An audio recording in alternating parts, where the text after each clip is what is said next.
Well, welcome everybody to Let's Talk About Your Future as a Beneficiary. My name is CJ Klaas. I am President and CEO here at Klaas Financial. And on with me is my colleague Eric Schmitz. He's one of our advisors and a certified financial planner.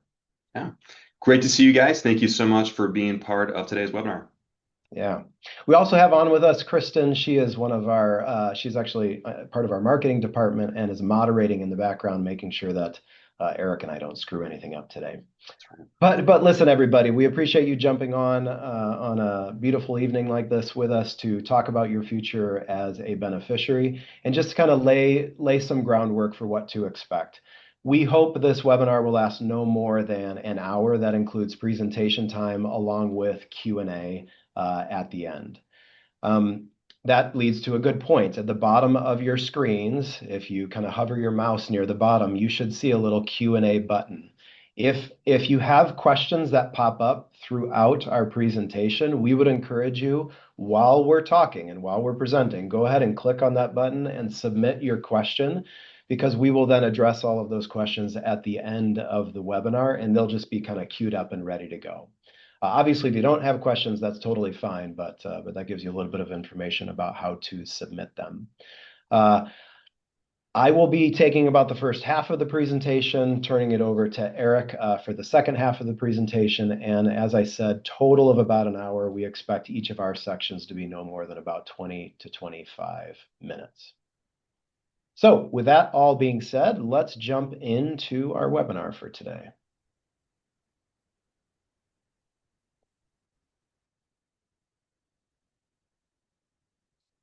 Okay, everyone should be able to see my screen now.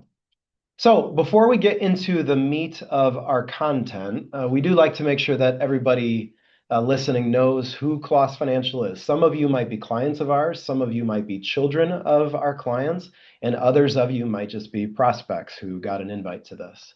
But either way, we want you to know about Klaas Financial's history, kind of size, experience, things like that. So on your screen, you're going to see, this is actually an extract right from our website, but we at Klaas Financial have been in business for 49 years, since 1976. We work with about 1,068 households across 32 different states here in the United States. We have 25 employees and just south of 800 million in client assets. We have offices in Northern Illinois and Southern Wisconsin, and that's where all of our employees are located. What a lot of people don't realize is that we can actually serve clients across the nation. So just because not all of those states are blue colored doesn't mean we can't work with people in every single state. We just have to get the right licensing before we engage with people there. So Klaas Financial has been around for a day or two, as you can see here. We have a lot of experience helping people plan and invest for retirement. Now, for those of you who have participated in our Klaas University webinars before, it's quite often in these webinars that we will actually work with what we call one of our Klaas Professional Network participants. So our Klaas Professional Network is actually a network of other financial professionals who we engage with to build cohesive plans, financial plans for people. What do I mean by this? Well, as you can imagine, we are really good at planning for and helping you invest for retirement. And that covers a lot of areas of your financial life. But that does not mean that we are going to be your insurance agent or be your real estate agent or be your banker or be your estate planning attorney. We're not going to be. And so in light of that, if we determine that you need to update your estate plan, we will work with one of our Klaas Professional Network participating firms or your existing estate planning attorney. We will work with them to make sure that everything is coordinated and unified on your behalf. So if you're interested in seeing who are the firms that participate in Illinois and Wisconsin as part of our Klaas Professional Network, you can go to our website and navigate for the Klaas Professional Network, and it gives you contact information of those individuals. The reason I bring that up to you is because we often have one of those network participating firms present in these webinars, and today that's not the case. Just Eric and I, who are both Advisors and employees at Klaas Financial will be the ones presenting the content on your future as a beneficiary. Okay, with that being said, today's content is going to be an overview. So this is important. It is not designed to get deep into the weeds, and therefore it may or may not answer every question that you have. The second thing is to remember that every situation is unique. So while we're going to give you the circumstances that apply under most situations, it may not apply under your unique situation. So by all means, you need to be talking to your accountant, your financial advisor, or just calling us to ask us questions about your unique circumstances. So that's why we say caution, do not apply exactly what we are saying without having somebody look at your unique situation, either when you are planning for yourself or when you are a beneficiary receiving inherited assets after somebody has passed away. And then finally, as I mentioned, there will be a Q&A at the end. Okay, so we have broken out our presentation on your future as a beneficiary into two parts. Part number one is what we're going to call proactive planning. Part number two is reactive planning. I will be covering the first few slides, which is the proactive planning. My colleague Eric will be covering the reactive planning. I'm going to warn you all as we get into this. This first proactive planning part is really about you planning for your own eventual death or disability, or what to do with your assets as you age. That can be odd given that this is your future as a beneficiary webinar. But what we've learned is that for you to be a good beneficiary, you have to understand what it looks like to be a good planner for yourself. And trust me, hang with us in this.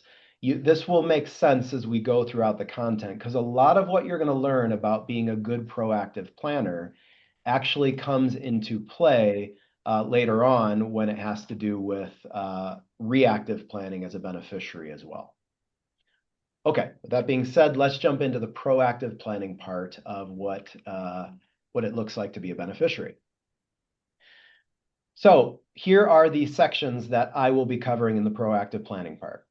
First, I'm going to be covering wills, trusts, and powers of attorney.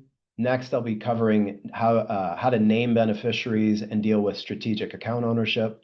We'll then move into cohesion between estate planning and your beneficiary planning. You're going to get a little bit of a freebie here because this fourth section, gifting versus charitable donations, really has little to do with beneficiary planning. It's more about giving stuff away while you're alive or at death. But that'll still be good for you to kind of see and understand that part of this is part of a cohesive plan. I'll then talk about tax considerations on various account types and property types. So first section, proactive planning with wills, trusts, powers, and powers of attorney. As we go throughout this, you're going to notice that we are just putting up concepts, and then we're going to talk through those concepts. So, CJ, why are you talking about wills, trusts, and powers of attorney when it comes to a planning about your future as a beneficiary? And the answer is because you need to know as a beneficiary how you are inheriting an asset and through what document. Okay. So in a moment, I'm going to talk about beneficiaries, but for now, I'm talking about wills, trusts, and powers of attorney, because for yourself, if you think of your own home, your own bank accounts, your vehicle, your jewelry, your coin collection, let me ask you all, do those assets typically have a beneficiary designation? And the answer is no, not those assets. Now, other assets do. Think retirement accounts, life insurance, annuities. Those have beneficiary designations. But other assets often do not, and therefore they are governed by estate planning documents known as wills or trusts. A couple of things that you should know about wills or trusts, because some of you right now are thinking, oh, this is good. I've always wondered if I should have a will or a trust. Unfortunately, we're not going to get deep enough into the weeds on that today. There's just a few things that you should know. Comprehensive estate planning for individuals and families typically covers wills, trusts, and powers of attorney. It does often cover other documents like living wills and marital property agreements, but in general, any good estate planning lawyer is going to help you think about all the components of a good personal estate plan. Wills are documents that have to be probated upon death, and they only go into effect after you die. A trust, on the other hand, is a document that does not have to go through probate as long as that trust is funded. And those are private documents instead of public documents in the case of a will. And a trust goes into effect upon creation. Okay, so will upon death, trust go into effect upon creation. Often people will say, which is better? And our response is, neither is better. It depends on what you're trying to accomplish and what matters to you.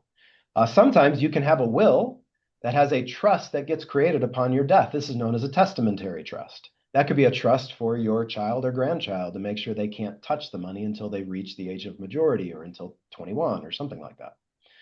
So neither is better or worse. They just have different functions. Speak to your estate planning attorney if you want to know which one is right for you. Or, talk to us. We can give some guidance on that as well. Power of attorney documents are very interesting. These powers of attorney are often known as power of attorney for finances and power of attorney for health. So in the case of those documents, a power of attorney is naming an agent to act on your behalf in the event that you become incapacitated. Therefore, what you should know is a power of attorney is only valid while you are alive. As soon as you die, a power of attorney becomes null and void. I'm going to repeat that. Powers of attorney are documents that are only in effect while you are alive. As soon as you die, a power of attorney document becomes null and void because you can't name an agent after you're dead. That's when you die, that's when beneficiary designations and wills and trusts matter a lot because that governs assets thereafter. I'll also add to this, a will or a trust can name a guardian for your minors. So wills and trusts are more inclusive than just what happens with your stuff when you die. It's also naming guardians. It also names somebody to carry out your plans or your wishes, which is known as a successor trustee or an executor of a will. All right, so moving on from this now. So now again, we're just talking about wills, trusts, and powers of attorney. This next section is getting into naming beneficiaries and strategic account ownership. So here's the big concept, everyone. Estate plans, wills, trusts, govern certain types of assets that don't have beneficiary designations. Beneficiary designations govern certain types of assets that can have a beneficiary designation. Most commonly, IRAs, 401ks, 403bs, life insurance, annuity contracts. However, for some of you sitting out there, you can actually add beneficiaries to bank accounts in the form of TODs, to brokerage accounts in the form of TODs, believe it or not, even to your home. I don't want to get too deep into the weeds because then people start going, well, why do I need a will or a trust at all? Talk to your lawyer. This gets pretty interesting and deep into the weeds, but you can put a beneficiary designation on a lot of things.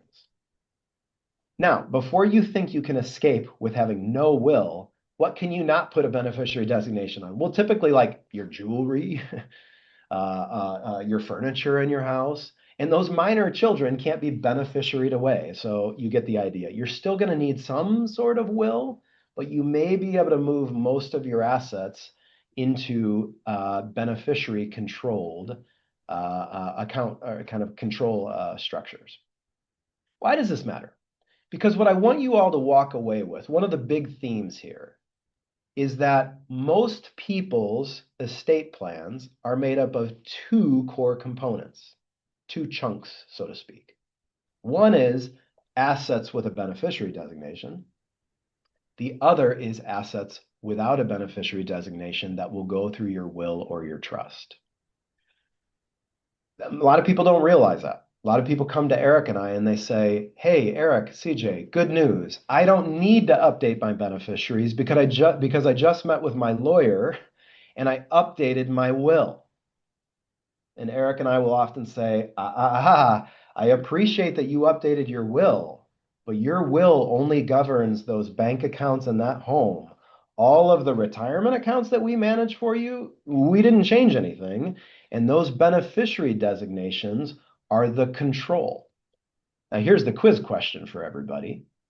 What if your will says my retirement account should go to my son, but your beneficiary designation says your retirement account should go to your daughter? Which one wins the day? And the answer is your beneficiary designation supersedes whatever your will says all day, every day. So really your ears should be perking up right now. Every comprehensive estate plan needs to cohesively unite around a good will or trust, along with how that interacts with your beneficiary designations. Now, within this concept, there is this notion of strategic account ownership as well. So this is where you might think of like a joint account or an individual account. So often we'll see people come in, Eric and I will, who will say, "Hey, I've got my bank account, but my spouse and I keep our bank account separate." And so Eric and I will dig into that a little bit and we'll say, "Well, that's fine, but do you have a transfer on death on that bank account?" And they go, "No, but it's fine." I can tell you, Eric and I deal with this quite often, and it is not fine. Even though you're the spouse, now your spouse has to wait for a death certificate, has to wait to claim that bank account. Whereas if you had just listed your spouse's transfer on death, this whole thing would have been a lot easier. Or conversely, if you just listed your spouse as a joint owner on the account, it can still be the account that you primarily manage. But if your spouse was joint with rights of survivorship, upon your death, nothing has to be done. So I'll make this really clean and clear for my household. All of our core bank accounts are joint with rights of survivorship. I do not want my wife having to deal with 1 ounce of strain or pain or filing paperwork or anything for our core bank accounts. I want to make sure that that immediately is something that she can interact with. So there's this notion of strategic account ownership, which is just being thoughtful about how you own those bank accounts or about how you transfer them upon your death to the next generation. So this next slide is talking about the cohesion. I mentioned this previously, but all of you will, under most circumstances, have two different plans. One will be whatever your will and trust says. One will be whatever your beneficiary designations say. A mistake would be to think that cohesion means uniformity. Let me repeat that. A mistake would be to think that cohesion means uniformity. What do I mean by this? Well, cohesive could be the following. "Hey, CJ, I'm your lawyer, and I've helped you draft a really good estate plan that governs your home, and when you die, your spouse will take it, but then when you both die, then your children can sell it and each take their partial. But you also are charitably inclined, CJ, and so actually I want you to go modify your beneficiary designation on that 401k plan to leave that 401k plan to your church." Notice that is not uniform. The home goes to my spouse and my children, the 401k going to charities. This is obviously just a simple example. Well, how can that be cohesive if it's not uniform? And the answer is, well, because retirement accounts are a much better type of asset to leave to a charity than a home. Because a home, under most circumstances, is going to be tax-free to your children, whereas if you leave that retirement account to your children, it is taxable to them under most circumstances. So you get the idea. Cohesion of the beneficiary designations and the will or trust is what is most critical, not uniformity. Let me pause before I move on to the next slide. Any thoughts or comments you want to add in here, Eric? Yeah, CJ, one comment that I have here. I mean, for someone who is just kind of walking into this world right now, this can be a little bit overwhelming. And I think one of the tips that we often give to people is to, number one, do your best and accept the fact that how you have all this set up might not be perfect. Okay. And at the very least, you should come into this with that understanding and know that you need to decide what is the best for you and your family right now, while understanding that, yes, you can make improvements along the way, but you're not going to reach perfection, and that is okay. Oh, well said. We have this phrase that we go through all the time here. Perfection is the enemy of progress. Yeah. Remember that, everybody. Perfection is the enemy of progress. I mean, listen, we have people on our team that I am just so thankful for are perfectionists. And then we have other people that are a little bit more like fly by the seat of your pants. They're both incredible people. But if you're too perfectionist focused on your estate planning, it can actually cause you to do nothing. And what we will see time and time again is I don't care if your estate plan is outdated, it leaves your children to the wrong people. It could say a bunch of things that are not ideal. It's still probably better than no plan at all. Mhm. Remember that. Right. So you will never get your estate plan or your beneficiary designations perfectly the way that you want them to be because life will change and you'll need to modify them. But I think Eric's point is well taken here. Move forward to create a plan, even if that plan needs to change in the future. Yep. All right, so this is the freebie section. And again, what I want you all to be thinking about is we're talking about proactive planning right now, right? So for you who might be receiving things as beneficiaries, in a moment, I'm going to pivot it over to Eric, and he's going to start talking about reactive planning. That is where somebody passed away. I'm receiving a statement that says I inherited something. But think about all of these topics through the lens of what is it that I am doing to plan proactively, and how could my proactive planning impact the next generation of my own assets, or even help me be a better beneficiary myself. Within this context, we want to make sure you understand the difference between gifting versus charitable donations. Again, this doesn't so much have to do with being a beneficiary, but it does involve proactive planning. Okay, so gifting. Here's the kind of wonk wonk moment. Your children and grandchildren are not charities. I'm sure you all know this, but we sometimes forget. We go, where's the deduction on my tax return for all the money that I gave to my grown child for that down payment on their home? Well, unfortunately, children and grandchildren are not publicly registered charities, and therefore you get no deduction. The question is, okay, I understand I don't get a deduction on my income taxes, but how does this impact me in terms of taxes for them or taxes for me as I give gifts to them? So there's two critical concepts we want to make sure you understand here. Concept number one would be the annual exclusion amount. You can gift up to $19,000 to any number of individuals in any calendar year without you paying taxes or them paying taxes, or without you reducing something called your lifetime exemption amount. That's concept number two. What is this lifetime exemption amount? Well, think of it as a certificate that just kind of sits in your pocket. You have a certificate for the federal government that is about, Eric, you might know this number better than me, is it $13-14 million per person, I think is in the neighborhood of where it is right now. Do you know that number off the top of your head? That actually, with the new tax bill, I think got bumped up to 15 million Okay. per person. Yeah. Okay, so and you can look this up later, but lifetime exemption amount, we'll use 15 million. The idea is you have this certificate sitting in your pocket. It's not a physical certificate, but you get the idea. And it says I can give away up to $15 million during my life or upon death. Okay, this includes gifts of cash, gifts of items. This could be a car that you gift to somebody. This could be a life insurance policy that pays the beneficiaries upon your death, up to $15 million during and upon death. However, if I give no more than $19,000 to any one individual, those are like free of reducing my $15 million. So I can give $19,000 to child one, child two, and child three, and I still keep my full $15 million certificate. It's only if I go over $19,000 that I have to start then only the dollars over that I would have to start reducing my certificate. So I take it out of my pocket.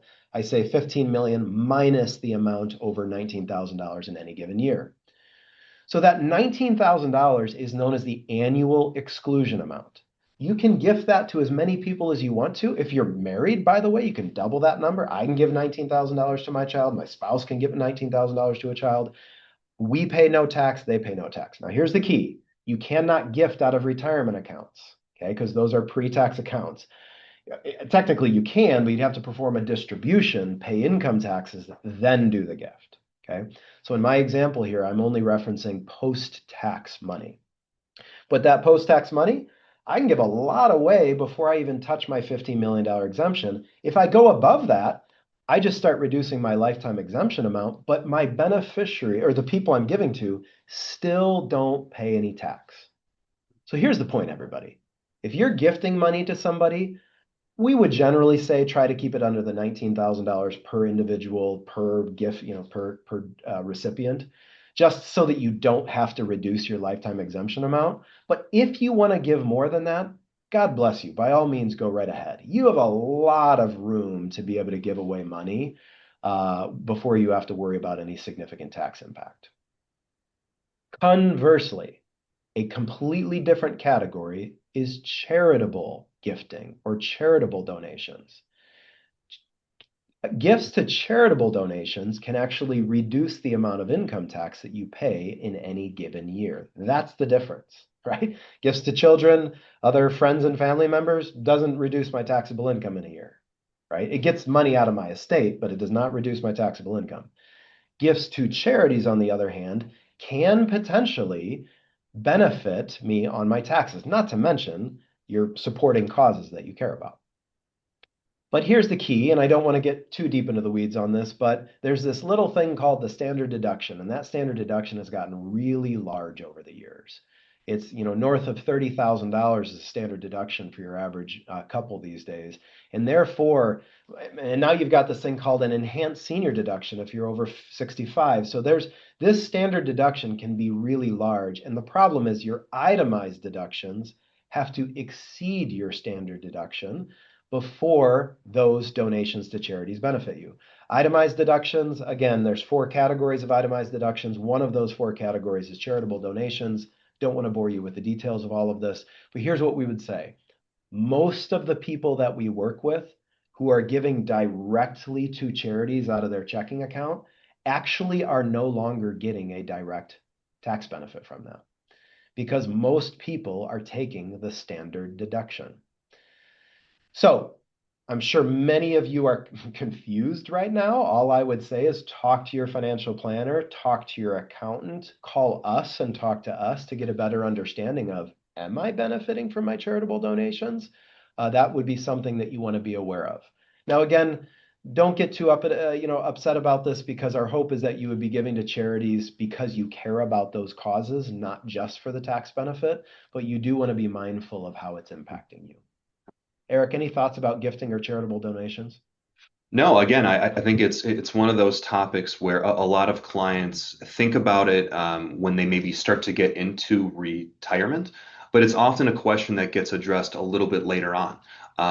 What we encourage clients to think about is planning for themselves first, making sure that their own sort of house is in order, and then start thinking about the next generation from there. Yeah, definitely well said. All right, so last couple of slides for me here would be some considerations, tax considerations on various types of accounts.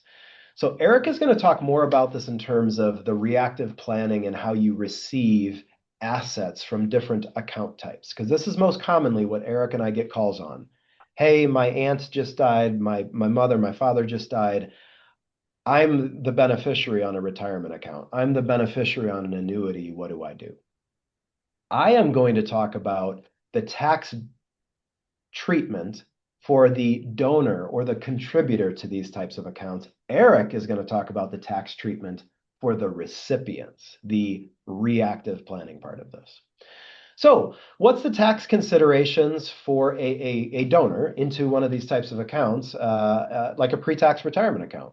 Well, an IRA, 401k, 403b, I get a tax deduction when I put money into those accounts. Pretty simple. Get a tax deduction. It compounds over time. When I get into retirement, I pull it out. It's income taxable to me. Why do I put money into these accounts? Because I get a tax break today and it compounds over time. Pretty simple concept. Roth retirement accounts. This could be Roth IRA, Roth 401k, Roth 403b. These are different than pre-tax accounts. I do not get a deduction when the money goes in, but then it grows tax-free. So the money I put in was post-tax. The growth is tax-free, and as long as I don't touch that money till 59 and a half, all of it comes out tax-free. Okay. Why, CJ, would I put money into a Roth account if I'm not getting a deduction? Well, because the growth is tax-free. That's why, right? That's a pretty big deal. Getting tax-free growth on that money, which compounds the value of it over time, is significant. By the way, quick aside, some people will say to us, well, the Roth sounds better than the pre-tax retirement account. That is actually a misnomer. Talk to your accountant, talk to your financial advisor. They're both valuable account types. You would just need to assess which one is better for you. Yep. The third component of tax or account types and taxes would be taxable brokerage accounts. So when we say taxable, typically what happens is this is money you did not put into a retirement account. So you didn't put it into your employer plan, your IRA, or your Roth IRA. You earned the money, and when you earn money, what happens? You pay income taxes on it. It ends up in a savings account somewhere, and you decide, I've got more money. I want to invest this in something. So you put it into a taxable investment account or into a bank account, into a CD or a money market account. The reason we call these accounts taxable is because the money that you put into it is post-tax and the growth is what? Taxable, right? You get a 1099 at the end of the year, and anything that was realized, you have to pay tax on. Now, this gets a little bit noisy because there's three ways for you to get growth inside of these accounts: dividends, interest, and capital gains. The capital gains component, you don't actually get taxed on until you realize the capital gain. So some of you might be thinking, I've got a stock account that's in a non-retirement account that I don't think I've paid any tax on. Well, it's probably a stock that is not paying a dividend. It's probably a stock that has just grown in the price per share. You will pay tax on that if you go to sell it, but you won't until you realize the gain. Now, Eric's going to talk about what does that look like when you inherit an account like that. Much more to come on that in a moment. The fourth kind of account that we often see people put money into is an annuity. Here's what I'd say with annuities. I could spend 3 hours on annuities alone. We don't believe annuities are good or bad. We just believe they're complicated. And due to the complexity, we would say caution, caution, proceed carefully. You need to be working with a qualified registered rep or with a qualified advisor before you're going to buy one because of the complexity surrounding them. However, so let me actually say this. They kind of have features of retirement accounts. They kind of have features of after-tax brokerage accounts. They're very complicated in the way that you have to use them for tax purposes. So our main takeaway is proceed with caution. Eric, in a moment, is going to talk about what do I do if I'm inheriting an annuity. That's a pretty important component to be mindful of. And finally, the fifth kind of account type to be aware of would be life insurance death benefit proceeds. What everybody on this call should hear is that under most circumstances, life insurance proceeds are going to be income tax free. Let me repeat that. Under most circumstances, vast majority of circumstances, life insurance proceeds. So think mom or dad dies, left me a life insurance policy. I'm filling out claims paperwork to receive $100,000 or 200 or 300 or 400,000. What are the tax impacts? The answer is no income tax under most circumstances. It does count towards their estate value, but it does not count towards an income tax liability. Okay, so those are just different tax considerations on account types. My last slide here is tax considerations on various property types. So think real property. Real property is often most synonymous with like real estate. Okay, so there's kind of two categories of real property. I'm going to cover one, but not the other. The primary real estate that most of the clients that we work with have is what? Their primary home, right? Well, let me ask you, did you put pre-tax money into your retirement or into your primary home? No. You took money that you earned, you paid tax on it, and you made a mortgage payment. You paid off that mortgage. Now you own a home that's worth $500,000. Therefore, you bought a home for some sort of dollar amount, and then hopefully it has grown for you over time. In the case of primary residences, there's something called a primary residence exemption. It's about $250,000 per individual. You can sell that property in the future, receive up to $250,000 per individual or $500,000 for a couple of growth, which is just the difference between what you paid for it plus all of your kind of excess investments. differentiated from what you sold it for, as long as it's no more than 250 or 500,000, you do not pay capital gains taxes on that. That's a big deal, really big deal. That is different than a secondary property, a vacation property, or a rental property. We don't have time to get into all the tax treatment of those assets. And then finally, there's the more personal property stuff. This is the car, the furniture, the jewelry. And so Eric is going to talk about what it looks like in terms of how you receive those assets and whether or not there's any tax on those. But what you should know is remember this. What kind of money did I use to buy those personal property assets? Was it pre-tax or post-tax money? And the answer across the board is I used post-tax money to buy those assets. So under most circumstances, when those assets go to the next generation will be able to receive them without a tax consequence. Okay, I've been blabbing quite a bit here. That concludes the proactive planning section. I'm going to turn it over to my trusted colleague here, Eric, and he's going to talk about what most of you wanted to join this webinar for, which is, but guys, what happens if I find out I'm a beneficiary? How do I receive these different account types and assets? So Eric, take it away. Yeah, let's do this. Well, first things first, reactive planning doesn't have to be so stressful. So the guy in the picture here doesn't have to be you, and it doesn't have to be a headache. However, the reality of the situation is that when someone receives a inheritance, it can be very emotional. Not only trying to manage the loss of a loved one, but also the financial stress that's now added on top of it. Many beneficiaries can feel pretty stuck in what they should do.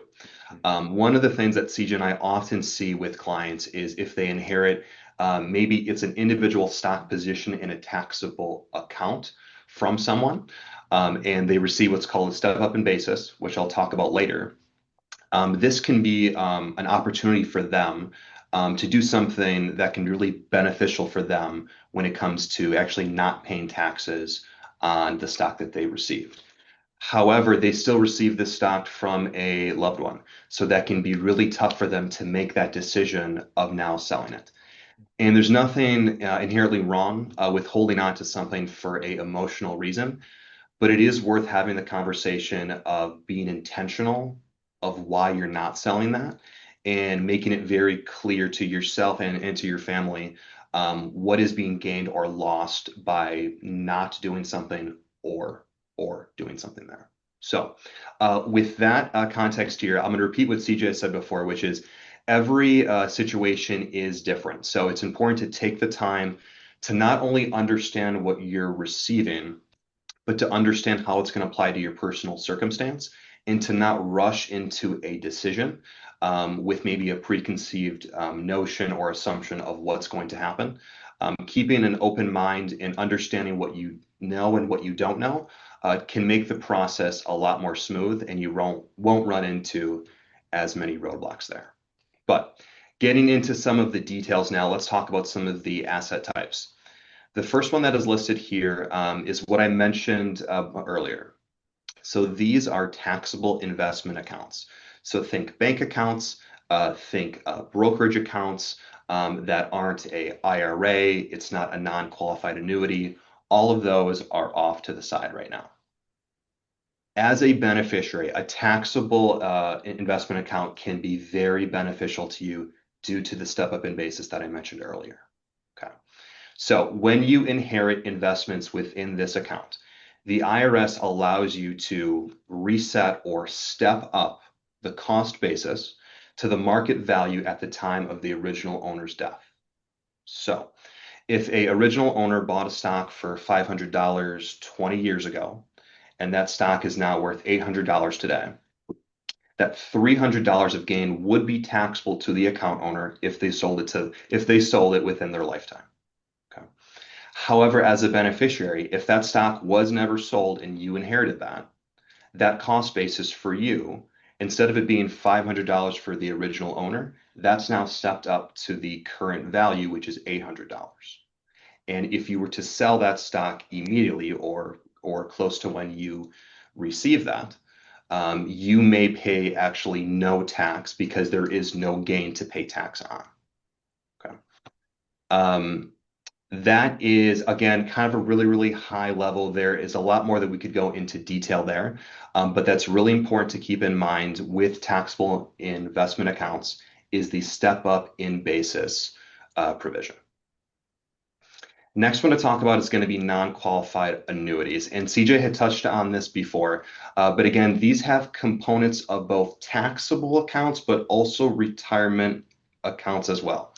So these are tax deferred accounts, tax deferred on the growth, but they're funded with after-tax dollars. This can be really powerful for the account owner, but as a beneficiary, they can often be less tax efficient for a couple reasons. The main reason, or one of the bigger reasons, is that there is no step up in basis that there is for the taxable accounts. So when you receive a distribution from this, you will be taxed at ordinary income rates on the gains only.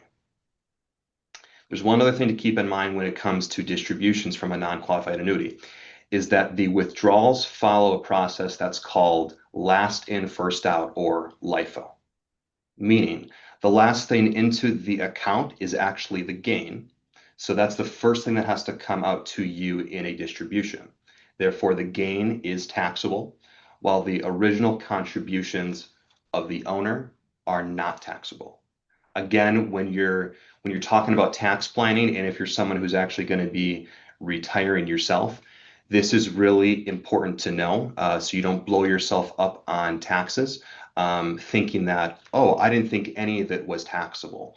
It's going to be really important to understand how much of that distribution is taxable to you and how much is not taxable to you. Let me just jump in here, everybody. If there is an area where we see big mistakes or problems with claiming or inheriting different account types, it is far and away the non-qualified annuity section that Yep. causes the greatest amount of confusion. And it's because of the hybrid nature of like, Mhm. well, there's some component that doesn't have any tax, but there's some that does have tax. And how do I deal with that? And then honestly, in many circumstances, the way that you deal with it is something called a non-qualified stretch annuity provision, which is so complicated that most people just go, just send it to me. And kaboom, right? It just a huge tax liability can mount up in one particular year. So back to the original commentary that I made about this in my own section, both Eric and I would say nothing wrong with annuities necessarily. Just proceed with caution if you are the beneficiary of one of these non-qualified annuities. Now, the key there is non-qualified. This is Yep. different than a retirement annuity, but either way, if you see annuity, talk to your advisor or your accountant. Yep. Absolutely. Moving on to the pre-tax retirement section. So these are the accounts that most people are familiar with. Think 401ks, think traditional IRAs, 403bs, accounts like that that are pre-tax. So these are accounts that are funded with, again, pre-tax dollars, never been taxed before. The growth is tax deferred, and then the distributions are taxed at ordinary income rates. As a beneficiary, it's going to be really important to distinguish when you inherited these assets. There was a big tax change in 2020. It was called the Secure Act that made big changes to the rules around receiving IRA assets or really pre-tax assets as a beneficiary. So what I'm going to speak to here is a post 2020 scenario of someone receiving assets. Okay. As a spouse, so a spousal beneficiary, not actually much had changed when it comes to pre-2020. So a spouse can still receive assets from their deceased spouse and treat those assets as their own, so to speak. So if spouse one passes away and spouse two is a beneficiary, spouse two can take spouse one's IRA and actually transfer that into their own IRA and treat it as their own. And therefore, they're now taking future distributions or required minimum distributions later on in the future, which creates a lot more flexibility for them. There is not that flexibility if you are a non-spouse beneficiary. For you, you have to distribute that full account that you inherited within 10 years of the original owner's death. Okay.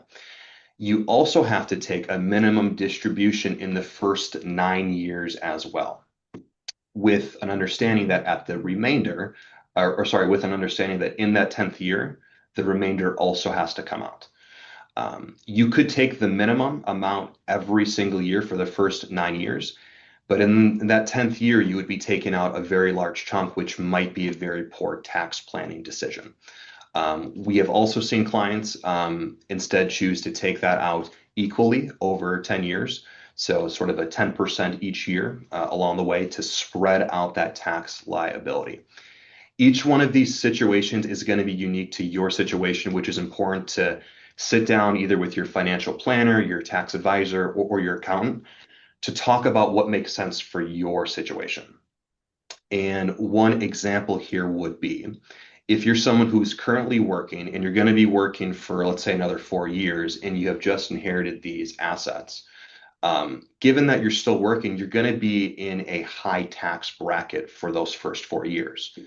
Beginning in year 5, when you're retired, your income is going to drop and therefore you're going to be in a lower tax bracket.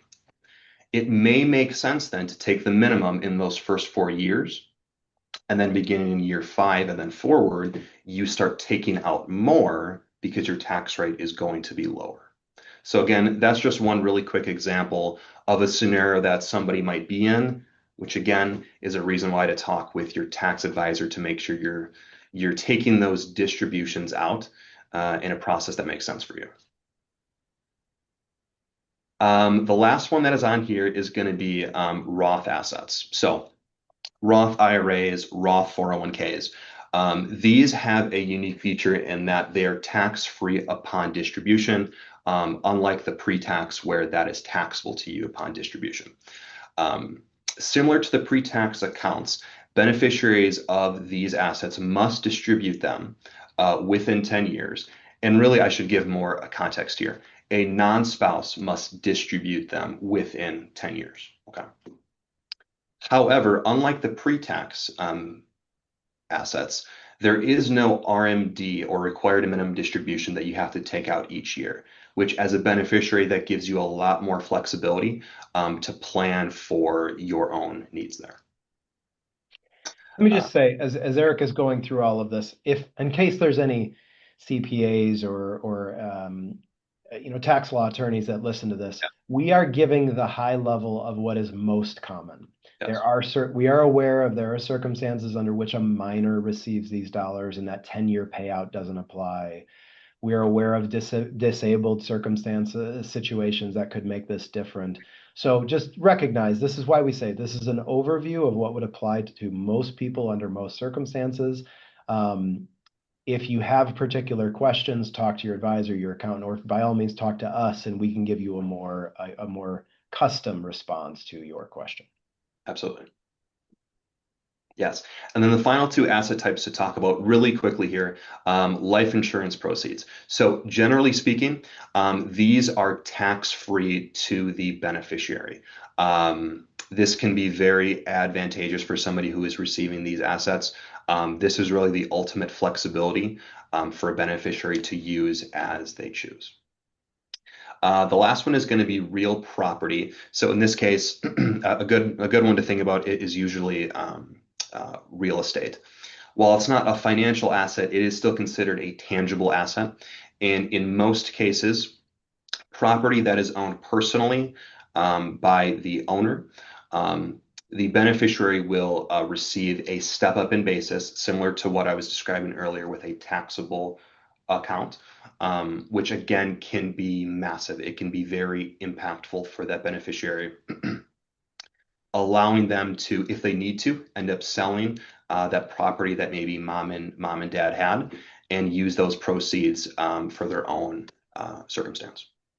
So let's give a real quick example of this. I mentioned previously about the primary residence exemption if you sell your home with gain inside of it.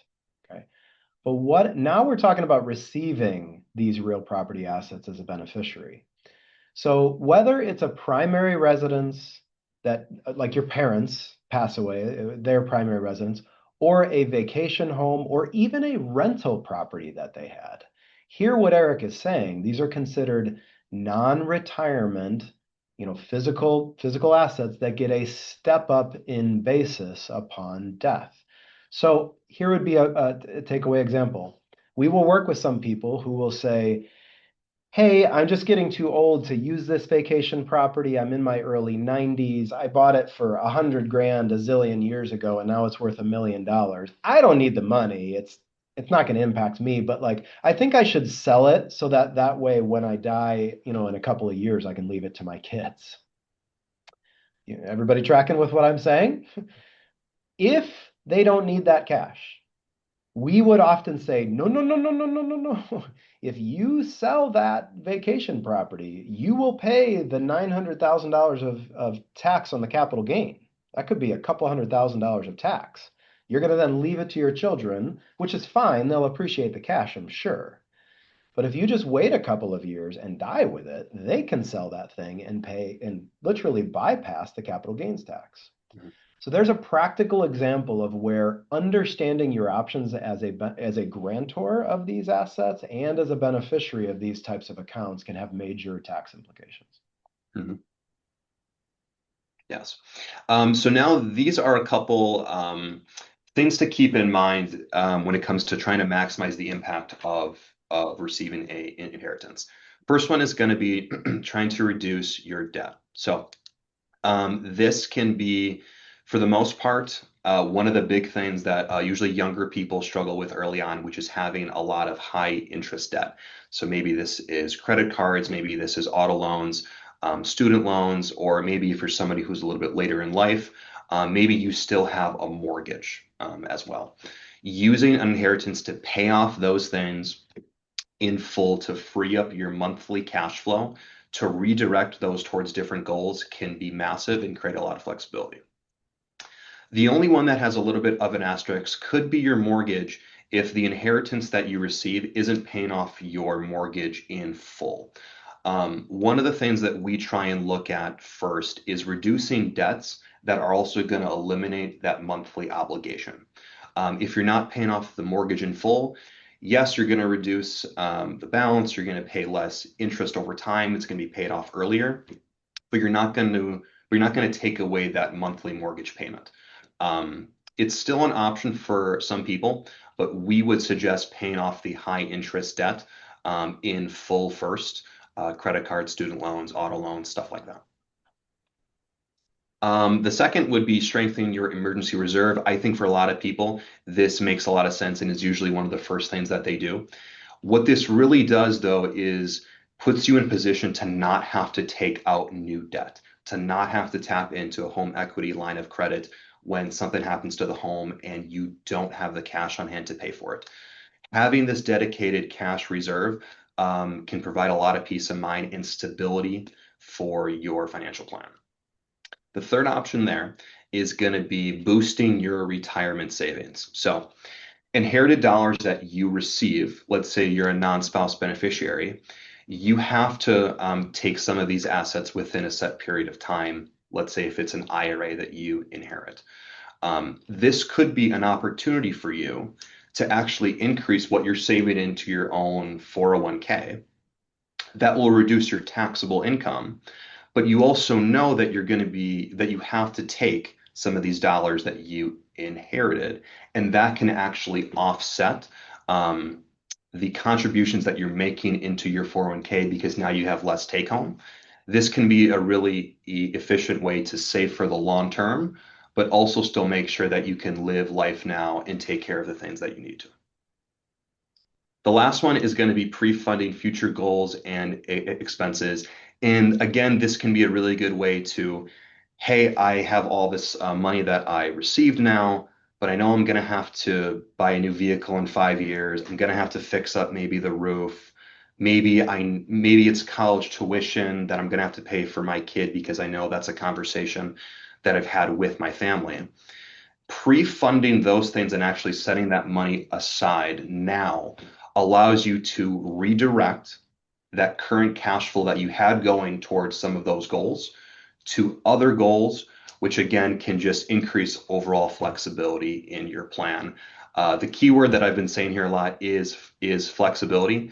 And really, when you receive this influx of dollars, it gives you a lot more opportunity and can alleviate a lot of tension.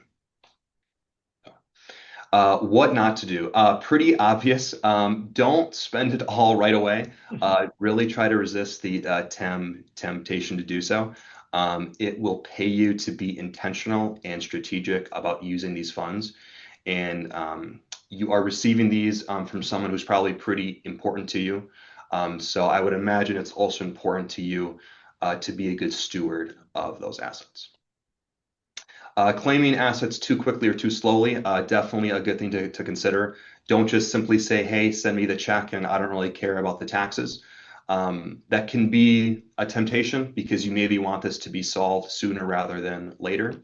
However, you can miss opportunities and you can pay more in taxes than you should. On the other hand, if you wait too long, that can also be risky because by waiting too long and not taking action, a custodian of assets or an insurance company might be forced to make a decision on your behalf, which might not align with what your interests are. Telling all of your friends, again, this is something that CJ and I would say you should proceed with caution. Even if you have the best intentions, oversharing some of these details can invite opinions and tension in relationships that most people would rather avoid. And I think discretion can go a long way. I think there's a tendency as it relates to telling all your friends to almost reduce the amount of judgment that people would have for you. Let me give you an example. Hey, we started taking more vacations because we have better financial flexibility, or we bought a vacation home because we have more financial flexibility. And I'm telling my friends so that they don't judge me thinking that I'm living beyond my means. My comment to you would be, we would suggest you don't share. You don't have to justify your behaviors to anyone. Yes, an inheritance could cause you to be able to do things that you wouldn't be able to do otherwise, but you don't have to feel the social pressure to tell people why you're doing those things. Right. Because I promise you, judgments will happen regardless. So our encouragement would be, we're not saying you can't share with close family or close friends, but be cautious of casting that net too wide. The fourth one here is making major life changes immediately. Losing a spouse, losing a loved one is deeply emotional and it totally upends your world. We really encourage people to avoid making major life changes right away. Maybe that's moving, maybe that's a job change, maybe that's changing all of their investments or something like that. For at least 12 months or a time frame that is close to that. We think it's really important to give yourself time to process and adjust to the new world that you're in. And by doing that, you can find stability before making a decision that might be life altering. And then going at it alone. Again, these can be really heavy topics, and they're also topics that a lot of people just aren't terribly familiar with. They're not educated on everything that's happening. Tax law on this has changed a lot in the past, and there's a good chance it'll probably change in the future someday as well. So having someone, whether that is maybe a family member who is educated on some of this, or going to your financial planner or tax advisor can be really beneficial because it can help you make a decision that's confident and well informed that again aligns with your personal goals. And it's not just general advice that you may read, in an article or on the internet. Awesome. Thanks, Eric. Yeah. Well, listen, everybody, that concludes the majority of our presentation, but I want to more or less end off where Eric just finished, which is we don't expect you to harbor all of this information in your brains and to catalog it. And then if something happens 10 years from now, for you to bring back the catalog and remember all of what we've talked about. Because even if you had a perfect memory and could remember all of what we just told you, by the time that happens to you in the future, Congress will have changed the rules around this. So there's a reason why Eric and I have jobs like this that we spend all day, every day, both dealing with this and studying what's happening in tax law, because it really does take a full-time job with a full team to stay on top of all of these changes. Yep. So if that's the conclusion, why are we telling you this in the first place? To give you a basic skeleton framework. Okay, so that if anything happens in the next few years, you at least can take a deep breath and understand. You don't have to be afraid of getting blown up on taxes. But number two, so that you understand the types of individuals you should be talking to if something happens. That sounds very something that we want you to come talk to us. Sure, we would love to talk to you, but it doesn't need to be us. It can be another trusted advisor, another trusted accountant. It could be many different entities. The key would be work with somebody who knows tax law, who understands how these types of assets and investments need to be dealt with, so that you don't end up in the situation Eric was talking about, where you get a big tax bill at the end of the year because you proceeded too quickly. All right, with all of that being said, this is now our time for Q&A. So we're going to check the Q&A, but what we would encourage you is if you have not submitted a question, now would be your time to do so. And we will pause for a minute here to see if anybody has any questions. Again, the button is down at the bottom. You click on the little Q&A button, and then you can submit a question and we will answer it live. We will wait for a moment. Actually, CJ, as we're waiting for some questions to come in, Yep. the one final point that I would make when it comes to being a beneficiary is valuing patience, understanding that the process of receiving and claiming assets does not happen overnight. It is going to take some time, and to be okay with knowing maybe a couple things, but understanding that there's going to be a lot that you don't know, and it's okay to rely on others to educate you on it and know that you have time to make a decision that is informed. Yeah, well said, Eric. All right, there's no questions yet. We'll wait here another 10, 20 seconds. Oh, here comes in a question.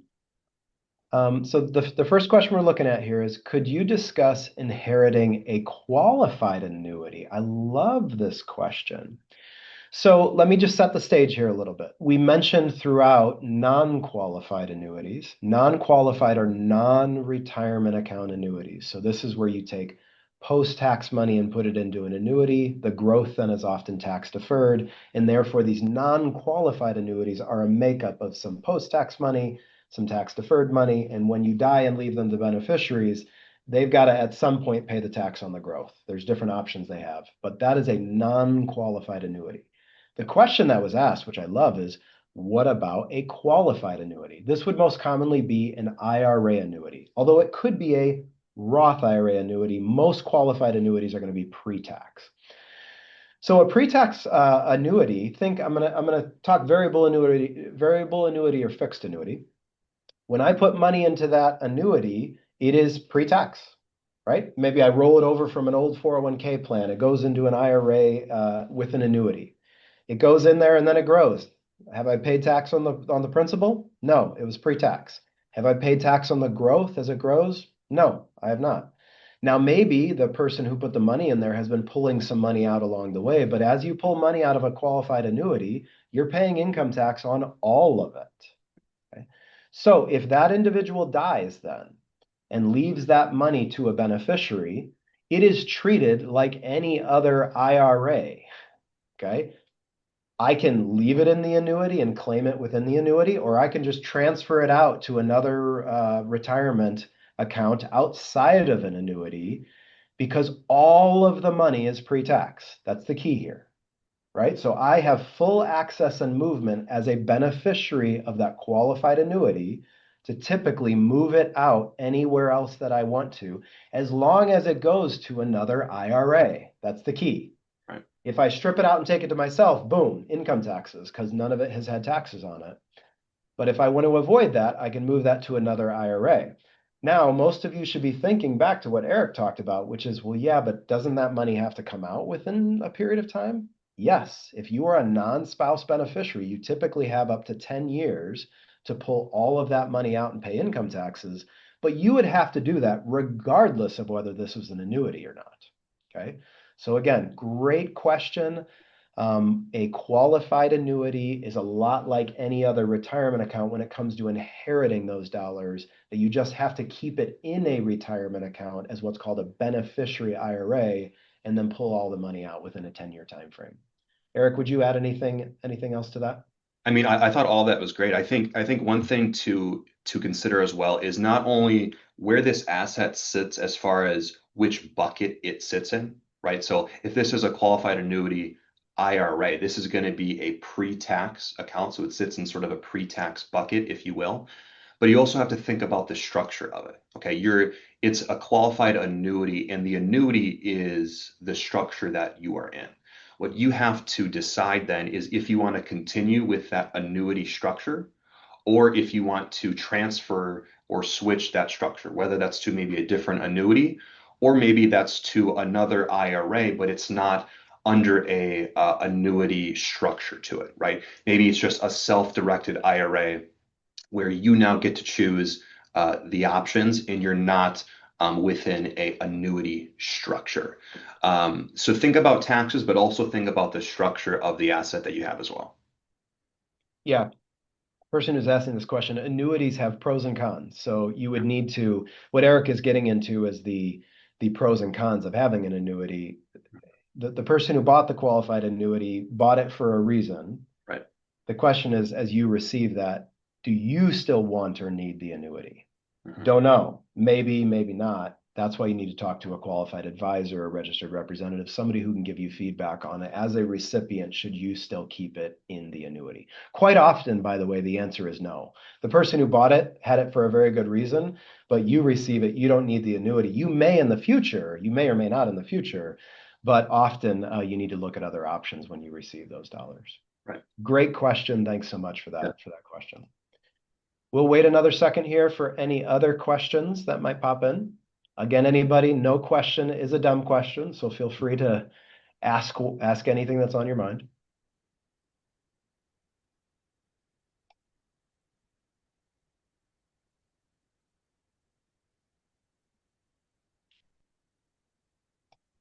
All right. Well, I think that about does it for the day.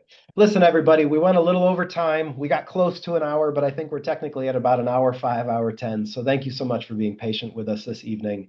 Again, the whole point of this was to help you think proactively about what it looks like to be to plan well for your own financial affairs, whether that be estate planning with wills and trusts or beneficiary designations or account titling, but then also to allow that knowledge and understanding to inform you as it relates to reactive planning when you come to find out that you are the beneficiary, whether it be from a spouse or from an aunt or an uncle or a parent where you are receiving some of these assets. So I hope you found the information helpful. Eric and I certainly enjoyed presenting to all of you. Yep. Final reminder, we will be posting this webinar to our website in the coming weeks, and then we'll send out an email to you all letting you know it's been posted. So by all means, if there's somebody you know in your friend or family group who would benefit from listening to this information, you can send them a link to our website. But everybody, we're headed into the holiday season, so certainly have a wonderful holiday season, and we'll look forward to seeing you soon. Bye. All right. Take care.